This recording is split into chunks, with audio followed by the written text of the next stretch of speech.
Welcome to Networking with Nathaniel, a podcast where I get to dive deep into the journeys of entrepreneurs, real estate investors, business people that are making moves and making big waves in their industries. Whether you're an investor yourself, an entrepreneur, a business owner, or just somebody who's looking to grow, you've come to the right place. I'm Nathaniel Hovsepian, the host of Networking with Nathaniel. I'll go figure. I am a real estate investor, a health and wellness coach for busy dads, but more importantly, I'm a husband and I'm a father. I'm a friend to a lot of amazing people. I have helped real estate investors achieve success by giving back to them all the things that I've learned. But this show is not about me. This show is about the guests, the movers and the shakers that I get to chat with, learn from, and you get to learn from as well. Before we dive into introducing our guest today, if you're new here, please subscribe to the channel, hit the like button. If you're returning, thank you for coming back. Whether you're watching this live or in the future, you are appreciated. My guest today has made a lot of big moves in the past 15 or so months. I'm really excited. She's a Subto member, an Owners Club member, a budding social media presence, if you may. Michelle Besan, thank you for joining us. I hope I did you well. You did. Thank I appreciate you being here. I know you're very busy. You've got a lot of things going on. We were chatting a little bit about them beforehand. And I don't know, I think we can pick back up where we left off talking off screen. But before we do that, kind of introduce yourself, tell everybody what you've been up to for the past 15 months. you. In the last 15 months, let's see. I got into Subto, bought my first RV park about 60 days after we got into Subto, started running that, moved into it for 3 months. 3 months later, bought my second park for 100% seller finance.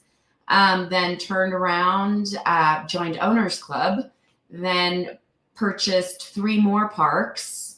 So now we have a total of 5, and we are actually right now, I have my operations manager down at our 6th park that we're closing. Wow. That's amazing. And you had, I know that you're growing very rapidly on the social media side of things. Was that just happenstance, or was that kind of intentional? What did that look like? So no, so that was extremely intentional. So at the first Owners Club retreat, it was mainly based on social media. There was a lot of information about social media. I had always thought social media was one of those things where I post like a cute picture of my kid or like my food. Yeah. Oh, we always did those pictures of our food. Or like, the fun thing that we were doing. And I realized that it could actually be a tool. I didn't realize what it was.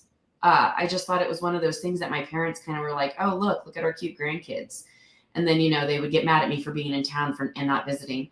But after going to that first Owners Club retreat and learning so much about it, I really set a goal to grow my social media. So I remember at that point, I had 0 LinkedIn. I had no presence on LinkedIn.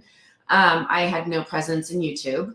I had 867 followers, I think, on Instagram and maybe 2,500 on Facebook. And probably half of them didn't exist anymore. So yeah, that's funny. Yeah.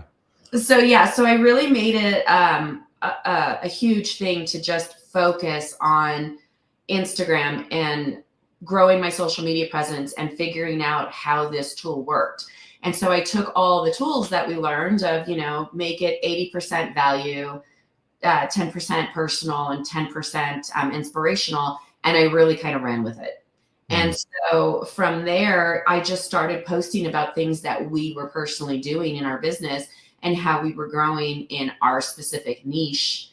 And from there, I went, I think yesterday I hit 18,900 followers on Instagram and 33,000 on Facebook. My LinkedIn account actually has quite a few RV industry experts on it. And I'm actually considered one of the RV industry experts on LinkedIn now, where people come and read. I write articles for them. I've been featured in articles for publications. I'm on a few board of directors, a couple of podcasts. I'm a regular, a couple of RV industry podcasts where I give my own expertise and knowledge. And I am actually doubling down on my YouTube this year. So, which What I'm not great at. So I'm working on that. okay. I like to pull the goals out of people. Do you have a goal for the YouTube? So this year I want to focus more on long form. I've been doing a Okay. lot of shorts, which I started creating a following. I actually have subscribers, which is always surprising to me. Uh, but from there, I'm going to start growing my long form, and then I think I'm going to pivot into podcasts later this year. Okay. Um, are the shorts that you're doing on YouTube, do you just kind of cross? I know you can't cross post, but do you just use the same short that you used on Instagram, or are you changing them up? No, a lot of them are the same. Every once in a while, I'll post something a little different on one or the others, but they seem to be doing well anyway. I think pivoting into more of the long form at the beginning of this year is going to do a lot. I'm also launching an educational platform, which I think that will help drive people too. So, Wow. So you've done a lot here in the past 15 months.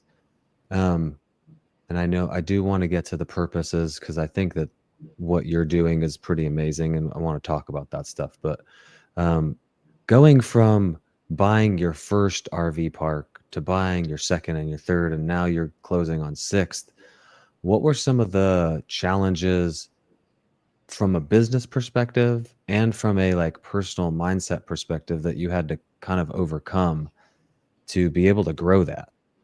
oh, so there were a lot. Um, Yeah. Now, it's always so funny because everybody's always like, oh my God, you came out of nowhere and you bought all these RV parks. And that's not necessarily true. I've been investing in real estate for 5 years. And Yeah. so this is my fifth year. So I didn't pop up out of nowhere and just all of a sudden, here it is. I started in smaller assets. I did single family homes, rentals, short term rentals. I actually built a resort in Scottsdale, like a mini resort. So still own and run that. Um, and so I had learned little things along the way. Going into RV parks was probably is because I do not know everything, but it is the hardest asset class that I've been in. And it's also one of the most rewarding and I love it the most. It's the most fun. I love to be on my parks more than I like to be at any of my other properties, except for my beach Yeah. house. Okay. Yeah. Fair Uh, enough. Fair enough. Yeah. yeah. Yeah. But it is because it's like business on steroids. Mm, Um, I've got some parks that are just straight parks. People come in, they park for a couple of days, they visit the towns that it's in between. They might use the pool, the laundry room, the facilities, but it's nothing crazy. But then I've got a couple of parks that are insane amounts of amenities. I've got water slides. I've got a full restaurant that does like $3 million in revenue a year. I've got marinas. I've got golf cart rentals and events coordinators and camps and fishing tournaments. And so there's a lot going on, and those are a little more insane. mm.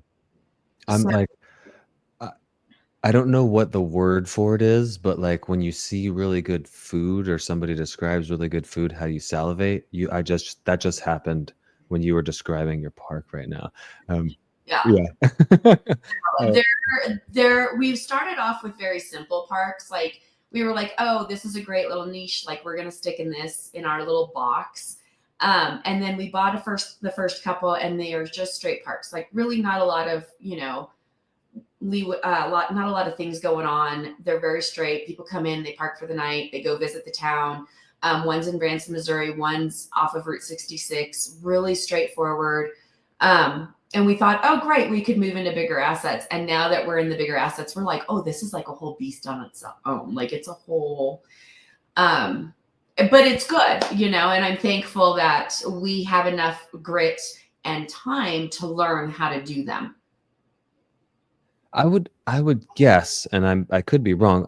The ones that you have a more amenities seem like maybe they're more of like a vacation destination, whereas the ones that are more bare, for lack of a better word, do you have longer staying guests at those? So we do in both of those parks that are more in tourist towns, we do have people who stay for seasons. So we allot about 30% of the park for people who will stay month to month. Okay. And they either work in the area or they're there for other reasons like family or whatever.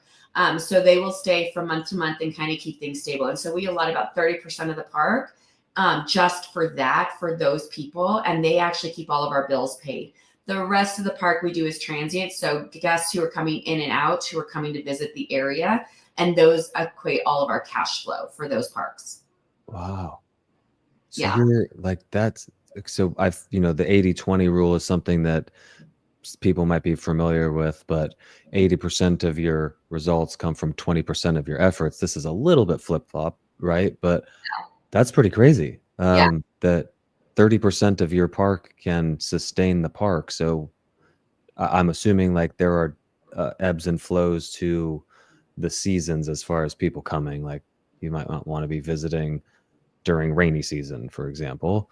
Yeah. Yeah. So there is like both of the parks are in Missouri. One's off of Route 66 and one's in Branson. Okay. So like for example, our very first park, Branson, is closed during the month of January and February. There's really nothing going on. All the restaurants, all the activities, everything is under maintenance. All of the shows are on vacation. Like that's when they take their time. And so Okay. during that time, that 30% pays all of our bills. Yeah. So they ensure that the electricity, the water, and the loan on the park are all paid. And then during the rest of the season, that's high season when everybody comes in to visit. And there's 10 million visitors that go through Branson every year. And so a lot of them are RV goers and they love to come and stay in parks. And so they'll park, and we are actually located about half a mile from the country road. And so that is actually a really great location. We're right across from the Riza Theater. And Okay. so you can literally walk to one of the most popular shows from our parking lot. Yeah. That's a pretty big benefit. Yeah. So, Yeah. and that actually brings in all the cash flow for the year. Okay. Wow. And I've been to Branson one other time. It's not Vegas in a lot of senses, but it kind of reminded me a little bit of Vegas, that like the shows and the goings on there. It's a little bit more of a Yeah. They actually have rhythm more with it. seats than Broadway. Really? Yeah. It's a Yeah. weird, well known fact, but they're real big on country shows, entertainment. A lot of Vegas shows actually do end up there. Some of the more family friendly ones. They have lots of miniature golf everywhere. Yeah. I do Um, remember that. Yeah. Lots of fishing. There's a Lake Tanicomo there. Table Rock Lake is there. So there's a lot of activities that are going on. It's actually a really pretty place. My daughter, the reason why I knew Branson before we went there was my daughter was a competition dancer, and we would go there for the summers for competitions. Hmm. Yeah. So So you get become a little familiar with it. You've got a couple in Missouri. Where are the other ones at? And we don't need to talk about the one that you're closing on because divulging information or what. Yeah. totally fine. Yeah. So we actually own 3 in Missouri. We own one in Okay. Virginia, which is a large resort park. Our third one in Missouri is also a more of a destination park. It's more like a Margaritaville, and it's in Lake of the Ozarks. Okay. And we joked around about calling it the birds, but anyway, um, No, yeah, okay. loved that show. But and then we own the largest park in Alaska currently, which is in the Okay. Keys. It's got 172 pads, and then we are currently closing on a park in the Panhandle, which does fishing charters. Oh, cool. Okay. So you've got a little bit of different things going on over the None and of our parks, literally as far apart as you can get, kind of. yeah, Yeah. that's why I can say we're all across America. We are literally all across North America. Yeah. Yeah, that's crazy. Is there Yeah, is there anything that you're specifically looking for in a park? For the people that are listening, if they were to bring you something, like, are there things that you're looking for? Or maybe a better question would be like things that you're like really quickly able to say no to. Yeah, actually. So we won't look at anything below 50 pads. Okay. Anything that doesn't have an expansion opportunity, we would like to expand it. Anything that is below a 10 cap, which usually means it's pretty turnkey. So we don't really need our parks to be turnkey. We actually want to go in and, pump them up and get them to their full potential. So we won't look at anything below a 10 cap, and we usually won't look at anything that has a starting NOI below 200, 250,000, because we want our parks to actually sustain themselves. And so what we do with that is we bring in management, we start rebranding, we start putting in websites, online booking systems, paying for all of our maintenance and everything, and all of that and expansion. And it all comes out of its own money, cash flow. Okay. You're using the business to fund the business. Correct. So all of our businesses fund themselves right now. Yeah, that's amazing. You mentioned, you want to be able to expand this park. You want to be able to, I wrote down, add value. What are the things that you typically are going in and adding value to from the single family space? It's like, oh, I go do updates, new paint, new flooring, new cabinets and countertops and things like that. What does a value add look like for an RV park? So there's lots of different things. So the first thing that we do is we go in and we'll look at all the reviews that they've gotten, if they've gotten any Google reviews or Facebook reviews, to find out exactly what the problem is.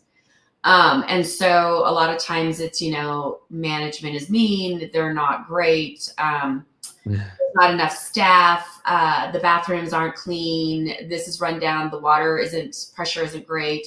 And so we'll know right away, okay, we need new management, we probably need a new maintenance man, or they need new training. We probably need to change some piping because something's leaking. Probably new amenities of some sort, like adding bathrooms, which, crazy enough, that was one of the first things that I had go viral on Instagram, was adding this prefabricated bathroom to my Instagram account, talking about it. And it actually got me an affiliate with the guys. So now I get paid every time he sells one, and they send me his reel. Nice. Which is awesome because they do it all the time. So yeah, he actually contacted me. So he contacted me after it went viral, and he goes, I have gotten your reel like 20 times this week. We need to work together. And I was like, let's do it. So now he's actually putting, he does Conestoga wagons that you can sleep in. And they're like old rustic wagons that they've outfitted, like with tents that you sleep in. And so he's like, I want to place some of these on your park so you can do content on them. And I'm like, let's do it. So let's leverage each other. Yeah. So now I'm getting new, sleeping places in my campgrounds because of it. But so adding bathrooms, like adding a pool if it needs that, adding back-end systems, putting in a good web page is a big one. Driving traffic, increasing your Google presence, adding in social media content, doing promotions, things like that. So those are the things that we would do automatically. And then from there, we look at, do the roads need to be redone? Do the paths need to be leveled? Do we need to add a different kind? Do we need to expand into something more? Can we add glamping tents? Could we add cabins of some sort? Which, I actually just got an affiliate with a cabin company who are going to start placing cabins in our resort so that we can do content with those. So we just finalized that, I think, last week. But, those are all kinds of the things that we would do. And then we would look from there for different kinds of amenities and figure out what our avatar is for each of those parks. So our our Lake Ridge Park is in Virginia. It's completely family oriented. So something like that, our avatar is usually a family with children. How do we keep the children entertained? How do we keep mom happy? Yeah. Like those are the things that we would look at. So we brought in an events coordinator who basically packed out our entire summer and did themed weeks where, we have a Star Wars themed week where we make lightsabers in the craft room, and they do, these kind of events over here. And then we show like Star Wars on the movie, because we do a movie night every Friday night on the Green Hill. And so we've got a big movie screen that's been built out there. And then the kids all come with their golf carts or their blankets and their popcorn, which we sell at the snack bar. And they come down and they watch the movie on Friday night out on the grassy hill. And we do a full fireworks display for the 4th of July weekend. And we do a duck derby. And we have a craft dedicated to each themed week, and we've got a full arcade there that makes us an extra $50,000 a year. Golf cart rentals, because it's on 94 acres. So for everybody to get from one event to another, we make about $100,000 on our golf cart rentals every year. We have full water slides that we actually are the largest water slides actually in the entire community. So we sell passes to the local community and make about $250,000 on those every year. So, and those are like $15 a day. So it's not like they're crazy expensive. It's just we're the only thing to do. Yeah.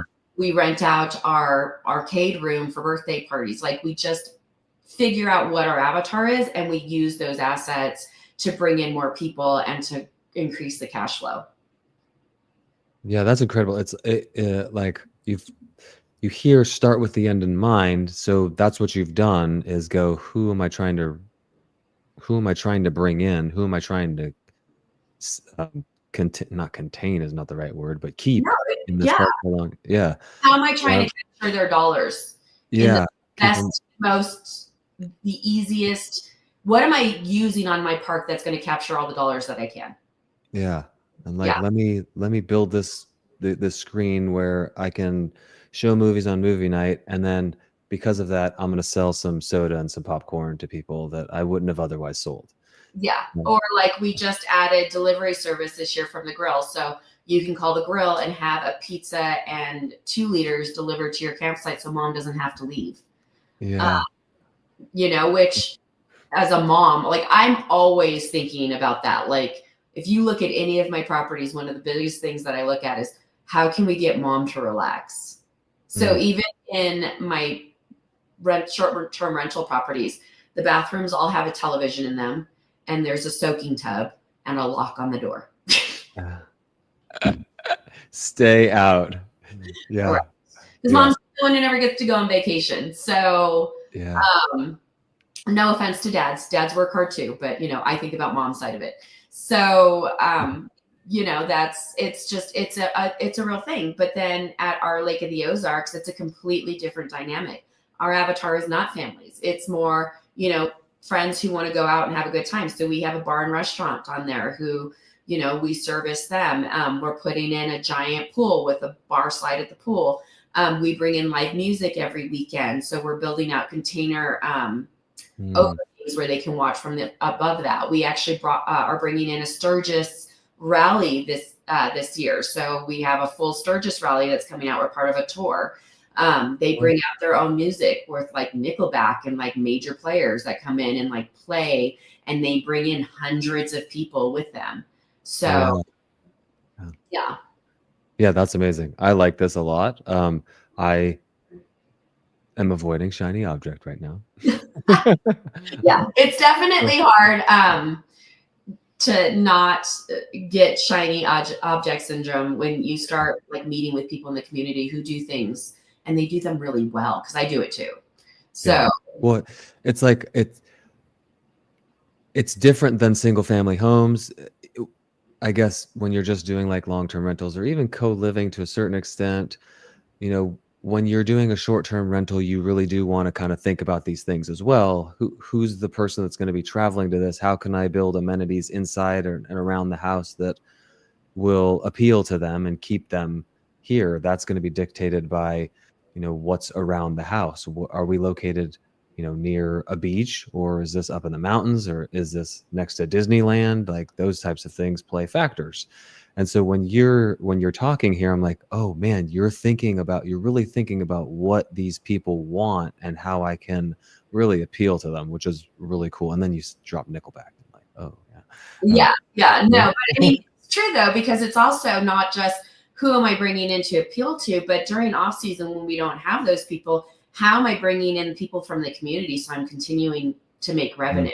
And so if I'm selling time at the arcade for a birthday party, or if I'm, holding church service in the upstairs room, like, those are all things that we do. So we donate the church service time. Well, sometimes they stay and hang out in the arcade with their kids after.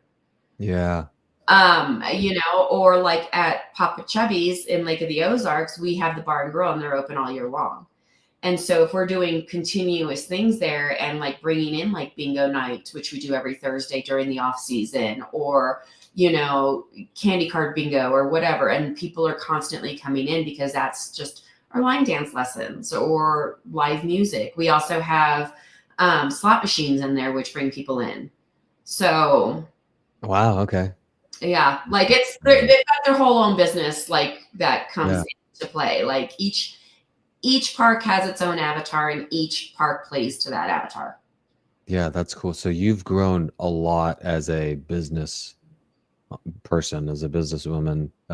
It's Patrick, right? Your husband? Patrick is yes, Yeah. Patrick Yeah.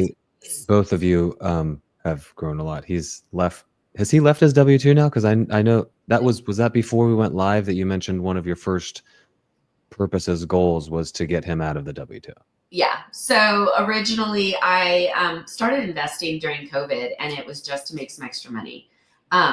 Because he was in spirits and alcohol. And so what he did was he was in charge of national franchises.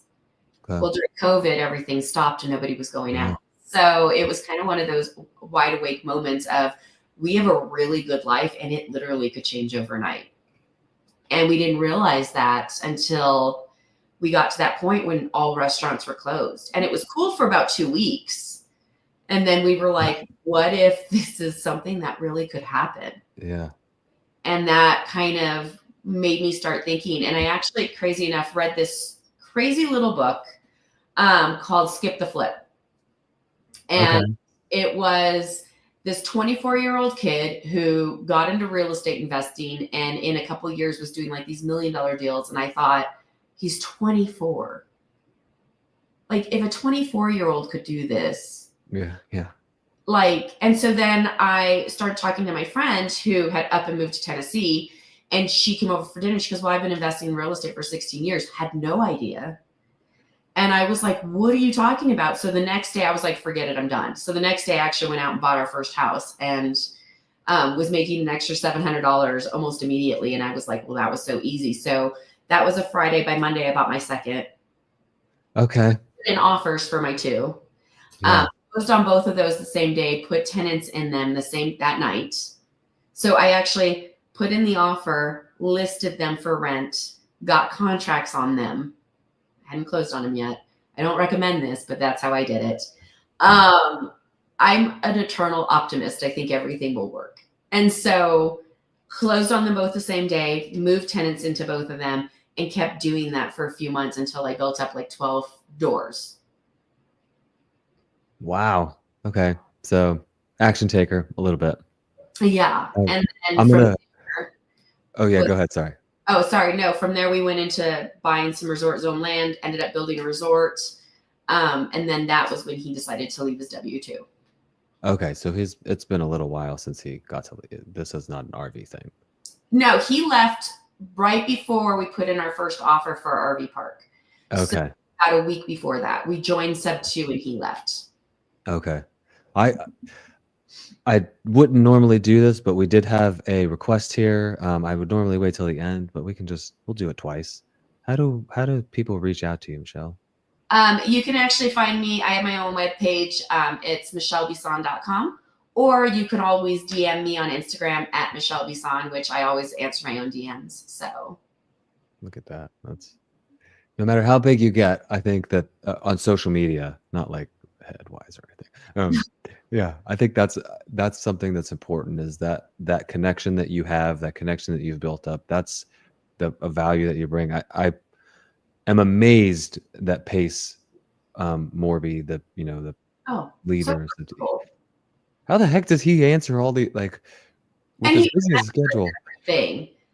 Like, And what? you can tell him something and 3 months later he'll ask you about it. And I'm like, how do you remember everything? Yeah, he's a different breed. That's for sure. Yeah, in the best way. Yeah. But I think that's one of the things that makes people endearing. Like, it's just when you remember where you came from and just remember like what it was like to start off and how freaked out you were by the whole thing. Yeah. So, He does a really good job of that. You mentioned the Google reviews being a point of, hey, these are things that I can kind of immediately go in and address. well, as I'm thinking of this question, it's kind of sounds silly, but like, would an RV park that has a bunch of 5-star, like all 5-star reviews, would that not be appealing to you? Um, It yeah. well, it would. I'm not going to lie. Right now, I'm currently looking at one of the top RV parks in America, and Mhm. building a relationship with the sellers on that. So it's not that I wouldn't want it. It would definitely go for top dollar. That would be something that you would have to be okay with. Mm. So this one would probably be a little more than we would aim to pay for it if we are able to acquire it. But it's also what kind of an expansion opportunity do I have? Is it maxed out? Is there any way that I can add value to it? So, like this particular park has room that I could buy more land for and build more on. Like one of the parks right now, the park that Patrick is at currently, it is totally packed right now. He went down there and he was like, this place is packed. But he also met with the owner of the land next door, and we're in works of buying that to expand it from 50 pads to another 100. Okay. And like, as you're talking too, I'm thinking, just because it has a bunch of 5-star reviews, like really good reviews, doesn't necessarily mean there isn't a bar that you could add, or like, Yeah. like people aren't complaining about what they don't know that they want.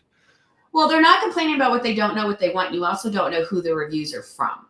So Mhm. it could be people that come there all the time, which is a lot of the times what we find is we'll go into a park and they've had the same guests who repeatedly come, and they're just so excited and happy about management, which is also could be a downside. And so what we like to do is we like to do what we call a soft landing in a lot of parks. And so if the park, like our park in Alaska, great management. The owners are amazing people. We've built a wonderful relationship with them. They have people who come in consistently every year. They are only open for a small span of time for about 4 months. They do about $1.7 million in net revenue for that 4 months, which is fantastic. Um, you don't necessarily want to mess with management because that's what everybody loves, right? Everybody loves the connection with the people. Yeah. So instead of coming in and disrupting everything and getting rid of everybody, we actually went in and met all of the people who work there. We are putting in one of the assistant managers now as the manager. We worked out a great relationship with the current own or with the previous owners. And so now they're coming in a couple of times a year and continuing to hold the events that they do. So they do a fish fry. So now instead of doing the fish fry once or twice a summer, they're going to hold one every couple of weeks for us. And so they'll still have that connection with the people. The management and the way that operations work will still stay the same. And they will still be able to come in and see their friends. They actually will live on the next property over. Okay. And so they're not going anywhere, but it creates this soft landing where management slowly shifts and nobody really sees it happen abruptly, but it slowly happens over this first season. Hmm. Yeah, interesting. When you said soft landing, I'm like, I have no idea what you're talking about, but that was a good job of explaining. I write with crayons, Michelle. I don't know if you, yeah. Something that we kind of worked on ourselves because it was like in like our first park, we completely got rid of management. We completely got rid of everybody. We started from scratch. We started all over, rebranded, renamed, did everything because that park needed it. It had developed a horrible reputation. And it was a scary place for a lot of people. Like if you mentioned the name of it, people were like, oh, that place. Um, Okay. some of the parks that we're going into now have such a great reputation that we don't really want to ruin that. We just want to add to it. And so as we're adding to that, we don't want to freak everybody out with, oh my gosh, new management came in. We can't go there anymore because it's not the same. And that's something that you do find in RV parks, especially with really great parks, is people get afraid when new management comes in and they don't want to necessarily come back because then they'll complain and they'll be mad that it's not the same. And so if Yeah. you kind of create that gap where it's like they just see less and less of the previous owners, it's not such a harsh reality. Interesting. So it kind of segues a little bit into what we were talking about before we went live here. And you mentioned something about your social medias, which I thought was really interesting and kind of is associative to what we were talking about, which is like starting down a path and allowing that path to grow over time. And so it sounds like kind of with the RVs as well is you started with this like, and maybe I'm misunderstanding, but started with, I'm going to go in here and I'm going to completely redo this thing. And now you're like you've grown to like, I'm just looking to maybe up this thing a little bit and add a little bit more value to it. I don't need to overhaul the thing completely. You mentioned something on your social medias that you had this reel go viral and then you got an affiliate link from it or an affiliate from it. And now you have another one that's going out. When you started on your socials, was that part of your like, oh, I'm going to get some affiliate links? No, that was not. That was just, I just want people to like see what I'm doing because they said that I need to build social presence. Like, here's the thing is that you don't necessarily have to go in and know exactly what your goal is all the time. Like, I didn't know with social media what my goal was. I didn't even know why it was important. I just kept being told it was important. And now that I'm in it, I realize the value of what it brings to the table. One, it brings me new investors. It brings me people who want to do my workshop. It brings me people who want to learn more how to do it themselves. It brings me deals. Like, I had somebody write me the other day and was like, hey, I really need you to come by my park. Will you come visit? And then from there, it also brought in like affiliates and, hey, this is really cool, or mastermind people, or, you know, people from the industry who are like, hey, I never really thought of doing that. And so it has really brought a lot of that and a lot of experience and expertise. And it's brought me a lot of people in a lot of different ways. It's helped me build out my corporate structure. It's helped me find a new CFO. It's helped me bring in somebody who wants to work and has the same vision that I do. We were able to build a fund. Pace actually had us out to meet with his team last year and we built a fund with them, but it's brought people into our funds. Like, you know, we're talking with family offices right now who have seen my social media presence and they want to be a part of that. And so we're bringing in bigger players who are now like, oh, you know what? Stock market's doing this over here. Let's put our money somewhere where we feel it's safer. We know her. And, you know, it's just the familiarity of knowing that these are the things that we're doing in our parks and that makes sense. And so it's bringing us bigger players, bigger money, bigger parks. And then affiliates on top of that, people who want to work with us. Yeah, the little side things that you don't even necessarily see coming are like this little surprise. Yeah, had no idea. I had no idea that it would bring in all those things. But, you know, on the other side of that, I also think that going into RV parks, it wasn't something that I knew. I had never vacationed in an RV park. I had never been in an RV. I had never actually, I'd seen them, the signs for them on the side of the road.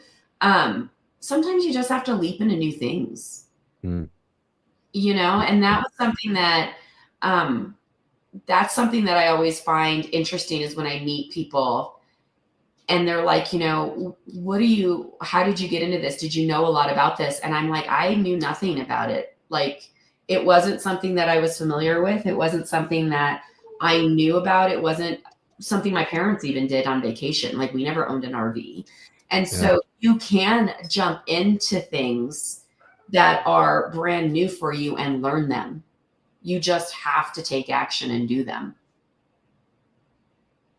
That's amazing. On the episode last week, Creighton came on and we talked, you know, you have your Mount Everest and I definitely want to touch on that.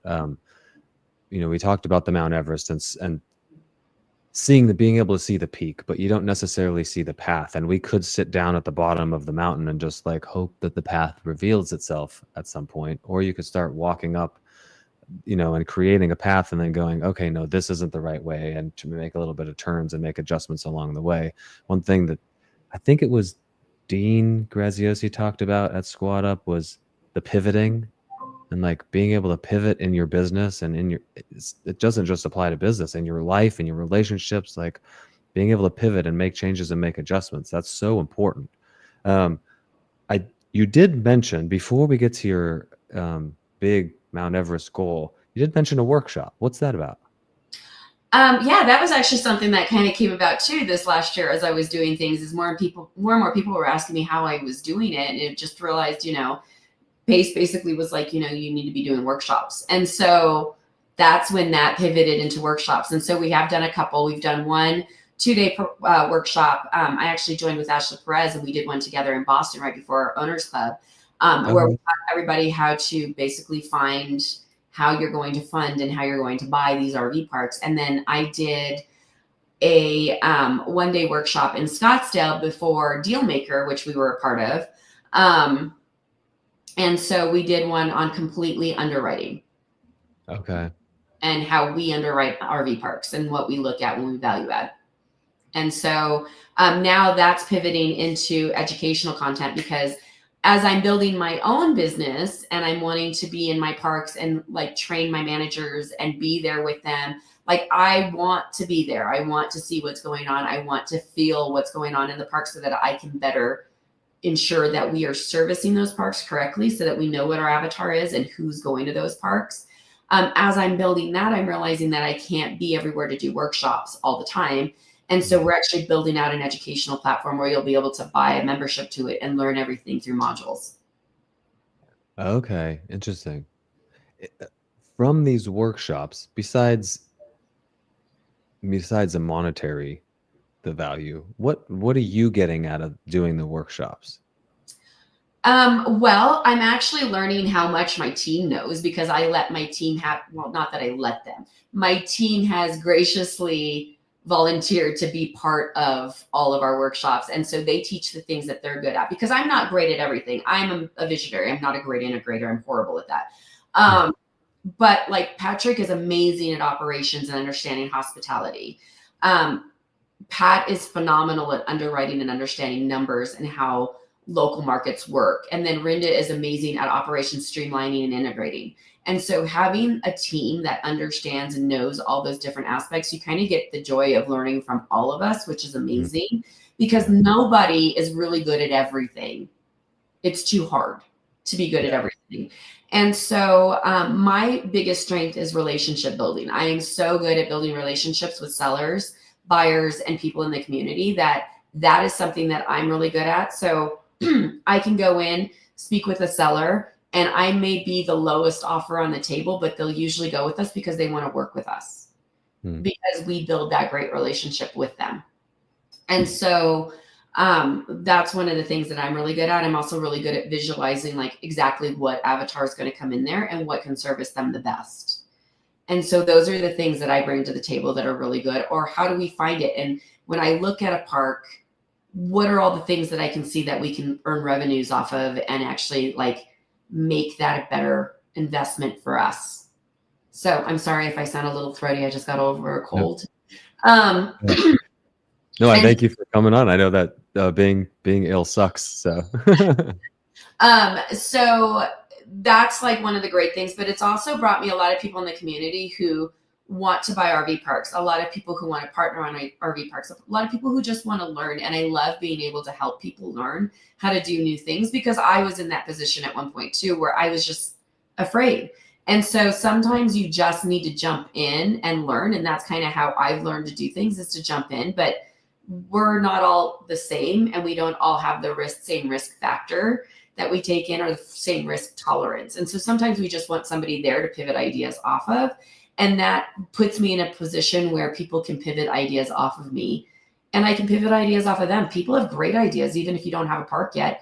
Sometimes you travel to parks and you know better than what I do about, like, this would be a great thing to have here. We just added dog stations to one of our parks because people were like, it would be great if, we had a place, because they won't let us wash our dogs. Well, let's add dog stations so you can wash your dog. Like, why I never thought of it is amazing, because we have hundreds of people who come through our parks with their pets every year. Like, that's a great idea. Yeah. So different things like that. It also has brought me different investors who have come through and they're like, that's way too hard. I'm just going to give you my money. Let's invest in something together. That's great too. Yeah. So show them how difficult it is, so they don't want to do it. No, sometimes, and you know what? And that's okay. Yeah. So, So this Mount Everest of yours, amazing. Would you tell us, I guess, before we get what it is now, what did it start as? So originally when I started investing in real estate, it was just to make some extra money for vacation. Then it pivoted into, I want to retire my husband out of his W-2. Once I got to that point, we started getting into RVs and we started realizing like what we could do with that. It started becoming, I want to help baby boomers retire and I want to help with the affordability issue. And so then from there, and we grew so fast in the last year, it actually grew extensively. And so now we're aiming at 50 parks in the next 5 years. I want to help about 100 baby boomers retire. I want to take 30% of all of our parks and make affordable housing for people to live in beautiful places. And then from there, and the cash flow that we make from that, just off of what we've done, I want to actually be able to build grants for families who have heart conditions, children with heart conditions, and be able to pay for helping medical bills. Actually, before that, though, in the next 2 years, we're actually going to start implementing heart camps where we are going to, free of charge to families with families, children who have heart conditions. We want them to be able to come free of charge and actually convene on one of our parks, like Lake Ridge in Virginia. They will be able to come and have free reign over the park and actually be able to connect with people who have family members who've got the same issues so that they can be with other members and other people in the community who have the same problems. We'll bring a nurse, probably a doctor on staff for that week in case of an emergency, and just let them be kids and let the families just have a family vacation free of worries. And so that's kind of where we're pivoting into this next year. And then in 5 years, we want to be able to do the grant so that we can help pay for the medical bills of kids with heart transplants, which is what my son had when he was 11 weeks old. Okay, so I was going to ask, and I was going to preface it with, if it's too personal, just tell me to F off. But that's where this is kind of stemming from, is you had an incident. I don't know. Yeah. What the best, the best part is. My 3 children, I have 2 daughters, and our son was in the middle. Our son actually had a heart transplant when he was 11 weeks old. And so thankfully we had good insurance, though we had to fight them to get him to go to the hospital that we needed him to go to, which was Denver Children's. But after all medical bills and everything, it's about $250,000 to pay the outstanding bills after that. And that's devastating to a family. Yeah. Especially a young family that's starting off with children and everything else. One family member, either the mom or the father, usually has to stop working as much because the child can no longer go into daycare. They can't be around other children for a while. There's lots of medical situations that you have to be aware of. You have to be at the hospital sometimes weekly up until they're stable. They can't be around kids who have colds or flus. They're immune suppressed for a long time. There's a lot of different things that come into play. And so it makes it really hard on a family who's now got, they're just starting off and now they've got these medical issues and now they've got medical bills on top of it. And so I want to be able to help families pay for those and get at least part of that and bring that child into a stable household.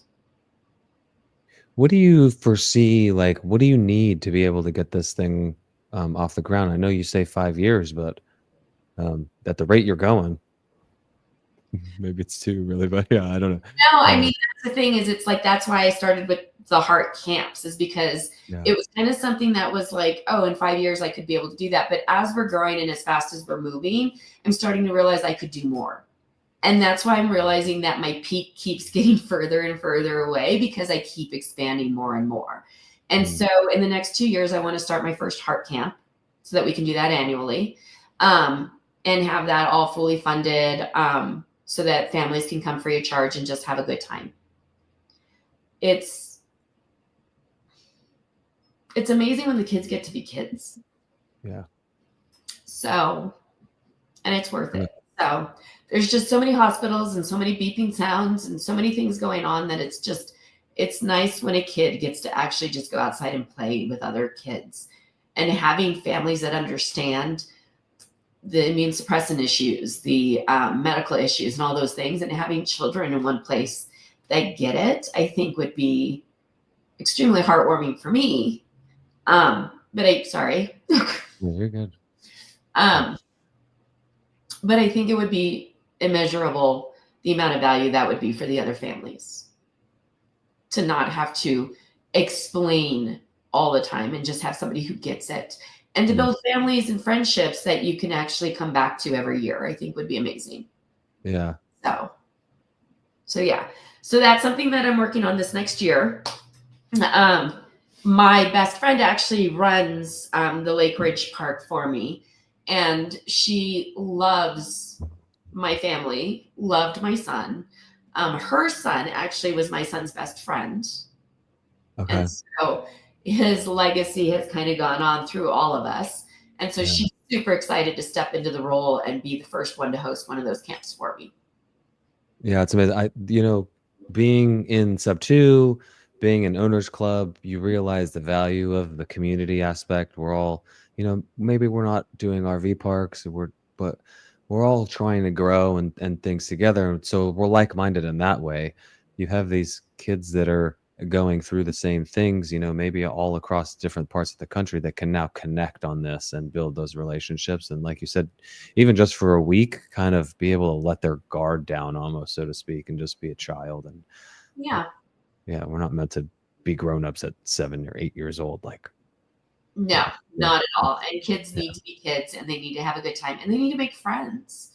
Mm, So that's a huge thing is kids need, I mean, you have children, yeah, like they need friends. They need to have people who get them. And you as parents need to have people that understand what it's like to be a parent. I mean, regardless of health issues, like we were talking about that earlier, just, the joy of being parents and all of the fun that comes with it. And, hoping that you raise them into good people and hoping that when they're grown-ups, they want to come home and spend time with you, which I'm yeah. very blessed that my girls very much love to do that. So Yeah.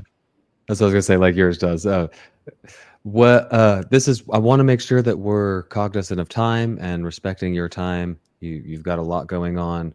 I like to ask every guest on Networking with Nathaniel if there's any books or even podcasts that have really moved your needle from a business perspective, a personal growth perspective. I know you mentioned one earlier. I wasn't ready to write it down yet. oh gosh, yes, that was like the first one. Well, I mean, there's always the Robert Kiyosaki books. I've read all of those. Um, Okay. Most recent one, gosh, what is that one? Why the Wealthy Get Wealthier, I think it is. I really liked that one. Um, the one that I was talking about earlier was called Skip the Flip because I was just like, Skip this the flip. 24-year-old can do it. I can do it. What am I doing wrong? And then I actually had dinner the other night with my daughter talking about her science project and her friend's science projects. And I was like, these kids are actually smarter than I ever was. So Ego is the Enemy is one that I also really like. Okay. The Elimination of Hurry, which was great. Buy Back Your Time. I think that that's kind of one of those things that I think, we run 17 businesses throughout our portfolio. One of the biggest things I actually just did a post on it on Instagram today is that, you would not realize that. Like a lot of people don't realize how many, they just think that we have the RV parks or whatever. Mm, But the reason we are able to do all of that is because we are very, very strict about how we allot our time and our intention with that time. And yeah. so we still make it a point that we have dinner with our children twice a week. We have a date night once a week. We, even if we're traveling, we will make the time to have a date night. Even if we're out looking at a park, we will go to a dinner. We make it an important thing that every few weeks we go on a trip together, just the two of us. Mm, We make those things important to us. I'm actually home for the next couple of weeks because my daughter won a scholarship to a college here to CU Boulder. And they decided to do a dinner where we have to go up for a formal dinner. And I changed my entire schedule around so that I could be there for that particular scholarship award because she's my non-negotiable. She's 17. She needs me until she's gone. And I will be there for everything my children do that's important to them, no matter what. I will change everything around. And that is why these things are important. And that is why what I do is important to me because it gives me the opportunities to ensure that I can be there for everything. No boss is ever going to tell me I can't be somewhere. mm, And so everything revolves around my family, my husband, and my children. And yeah. I love that about being able to do this. She'll need you after she's gone too. Just She does. Yes, she will. She doesn't yeah, realize it yet. yeah. She does not realize it at this very particular moment where she's like, no, I'm good. I actually have to schedule time with her. So like I had to schedule because she's got prom this weekend, which is another reason why I'm here this week. But she's like, oh, I need to go shoe shopping. So I scheduled time for her and her sister to go with me. We went shoe shopping and went to dinner last night, which is great. But you know, she's the one that I have to schedule time with. My oldest is like, can we go have sushi? Can we go get pedicures? Can we go hang out? My Yeah. youngest still is on the, you know, I think I could live without mom. She'll come back. Yeah. No, my oldest is like, you wait 6 months out, you'll be like, Mom, can I come home? Yeah, where am I? What do I do now? That's funny. You told me about, you mentioned her. She sounds a lot like Brittany was at this age, just like between school and extracurriculars and work and all these things, just like very full schedule. So, Yes. yeah, take a break. No, Yeah, she's very full schedule, like every yeah, night. Like last night, I think it was instrument practice. So she plays the euphonium in her school band. So she had practice. And then tonight she has tennis practice, I think. So okay, and then tomorrow I think she has work. yeah, So yeah, very good, busy. good for her. Yeah, very good for her. I wish I had some of that when I was younger. Looking back, I took my own journey. We'll just say that. You already mentioned michellebesan.com, correct? Just Yeah. your name. And then at Michelle Besan on Instagram, Instagram. Facebook, LinkedIn, and YouTube. Yeah, easy enough. So that if anybody's got deals, RV parks that they're looking at, are interested in bringing them to Michelle, have an expert pair of eyes. I know you mentioned I don't know everything, but you know a lot already, so that's pretty amazing. Bring them to her if you're interested in getting invested in some of the deals that she's doing. That is a great way to do that. If you want to take the workshop that she's putting on, go to the website and you can find out more about that. I like to ask everybody on Networking with Nathaniel this last question. It's a little, you know, thought provoking, but once your time on this earth is done, you've gone wherever you believe. What do you want to be remembered for by the people that you've left behind here, Michelle? I want them to remember me as somebody who actually took action and like somebody who changed the legacy of our family. I want to be that person that kind of changed the way that all of the rest of our family thinks. So, you know, my parents both worked full time. My grandparents worked, you know, 3 or 4 jobs. They had a ranch out in New Mexico. They were all very hard workers, but they all, you know, passed and they didn't have a lot to leave behind. And I want to be the one who changes the legacy of my family and actually build something that keeps our name living. It's So, beautiful. I from having this conversation with you, from having the conversation previously when we met at the day with Pace, the legacy you're leaving behind is more than for just your family. I just want to leave you with that. Like you're doing things for your family, of course, but through your workshops, through the value that you give on your social media, through the Mount Everests that you're undertaking, you are affecting much more than just your family. So I'm very grateful to have had you on. I'm very grateful to know you and have you in my circle.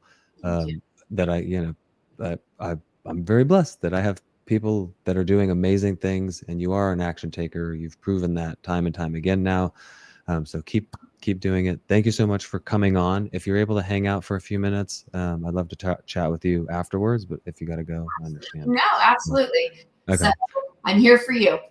Okay, I'm gonna boot you off. I'll be back in a couple minutes. That was Michelle Besan. Amazing what you can do in a very short amount of time if you're just intentional about the actions you're taking, and realizing that, like she mentioned, all these things that are auxiliary to what's going on are just unexpected blessings that you get when you're out there taking action. I was amazed, like the social media benefits and all that is happening because she continues to go out and provide value and provide value. So if you're sleeping on social media, stop, wake up and start providing value to people. Just start documenting your journey, because that's what people want to hear. They want to become raving fans of yours, and they want to see that this person is out there and going and doing the thing. That's how you get opportunities coming your way. That's how you get investors coming your way. If you're still with us and you haven't yet, please like this video so we can reach more people. If you're not already subscribed to the channel, subscribe. We go live on Wednesdays at noon Eastern time every week. We have amazing guests coming, and we've had amazing guests already, just like Michelle has.